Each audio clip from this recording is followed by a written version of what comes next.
Assalamualaikum warahmatullahi wabarakatuh.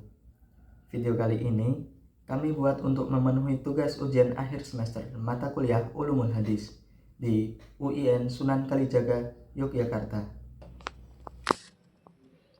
Pada video ini, kami akan mereview buku Ulumul Hadis karya Ahmad Zumaro dan tim yang membahas berbagai materi mengenai hadis. Setelah membaca buku ini, kami juga mendapat pengetahuan baru, terutama bagaimana hadis itu dikumpulkan, dipelajari, dan juga dijaga keasliannya. Oleh karena itu, melalui video ini kami akan menyampaikan beberapa poin penting serta pendapat kelompok kami mengenai isi buku tersebut. Selamat menyaksikan.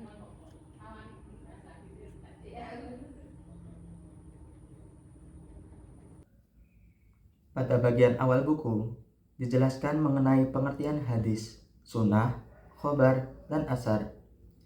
Meskipun istilah-istilah tersebut sering digunakan secara bersamaan, akan tetapi ternyata masing-masing memiliki pengertian yang berbeda. Selain itu, dijelaskan juga bahwa ilmu hadis dibagi menjadi dua, yaitu ilmu hadis riwayah dan ilmu hadis diroyah. Dari pembahasan ini, kita jadi lebih memahami dasar-dasar dalam mempelajari hadis. Menurut kami, bagian yang cukup menarik adalah sejarah perkembangan hadis, mulai dari masa Rasulullah SAW sampai perkembangan ilmu hadis pada masa berikutnya, yaitu masa sahabat, tabi'in, lalu sampai sekarang dilanjutkan oleh para ulama. Dari pembahasan tersebut, terlihat bahwa ulama sangat berhati-hati dalam menjaga keaslian hadis. Buku ini juga menegaskan bahwa hadis memiliki kedudukan yang sangat penting sebagai sumber ajaran Islam setelah Al-Quran. Selanjutnya, pembahasan mengenai klasifikasi hadis akan disampaikan oleh teman kami. Pada bagian selanjutnya, buku ini membahas tentang klasifikasi hadis. Hadis dibedakan berdasarkan jumlah perawinya menjadi hadis mutawatir dan hadis ahad. Selain itu, hadis juga dibagi berdasarkan kualitasnya, seperti hadis sahih, hasan, dan hadis dhaif. Pembahasan ini menjadi penting karena membuat kita memahami bahwa tidak semua hadis dapat langsung digunakan tanpa diteliti terlebih dahulu. Buku ini juga menjelaskan tentang hadis maudhu atau hadis palsu beserta faktor-faktor yang melatar belakangi kemunculannya. Tidak hanya itu, terdapat pula pembahasan mengenai tahammul wal ada, yaitu cara menerima dan menyampaikan hadis. Dari materi ini, kita dapat mengetahui bahwa periwayatan hadis memiliki aturan yang sangat ketat. Selanjutnya, materi mengenai kritik terhadap perawi hadis akan disampaikan oleh teman kami. Pada bab berikutnya ini pembahasannya mulai lebih mendalam, terutama tentang kritik terhadap hadis dan para perawinya. Salah satu materi yang menarik menurut kami itu adalah ilmu jarh wa ta'dil, di mana melalui ilmu ini para ulama itu dapat menilai apakah seorang perawi itu dapat dipercaya atau tidak. Selain itu, buku ini juga membahas tentang takhrij hadis, yaitu cara menelusuri sumber asli suatu hadis. Materi ini sangat bermanfaat karena mengajarkan kita untuk lebih teliti sebelum menerima ataupun menyebarkan suatu hadis.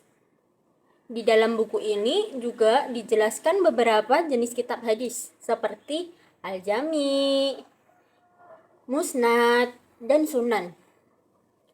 Pada bagian akhirnya juga dibahas mengenai ingkar sunnah, yaitu paham yang menolak hadis sebagai sumber ajaran Islam, serta ada penjelasan mengenai bantahan terhadap paham tersebut juga. Selanjutnya, untuk kesimpulan dan juga penilaian pada buku ini akan disampaikan oleh teman kami selanjutnya. Secara keseluruhan, dari bab 1 hingga bab terakhir, menurut kelompok kami, buku Ulumul Hadis ini sangat membantu para mahasiswa dalam mempelajari dan memahami dasar-dasar ilmu hadis, karena penyajiannya yang sistematis dan menggunakan bahasa yang cukup mudah untuk dipahami. Adapun kelebihan dari buku ini adalah dari segi materinya yang lengkap, tersusun secara runtut, dan di setiap babnya dilengkapi dengan kesimpulan, sehingga dapat memudahkan para pembaca dalam memahami isi materi buku Ulumul Hadis ini. Namun menurut kami juga, buku ini masih memiliki kekurangan, yaitu dari segi tampilan visualnya yang didominasi teks, sehingga beberapa materi akan lebih mudah dipahami apabila disertai diagram ataupun bagan. Meskipun demikian, secara keseluruhan buku ini sangat layak dijadikan bahan pembelajaran, terutama bagi para mahasiswa yang baru mempelajari Ulumul Hadis. Demikian review buku dari kami. Kami berharap review ini dapat menambah wawasan dan pemahaman mengenai ulumul hadis. Semoga apa yang kami sampaikan juga dapat memberikan manfaat bagi teman-teman semua. Demikian kiranya yang dapat kami sampaikan, kurang lebihnya mohon maaf dan terima kasih atas perhatiannya. Wassalamualaikum warahmatullahi wabarakatuh.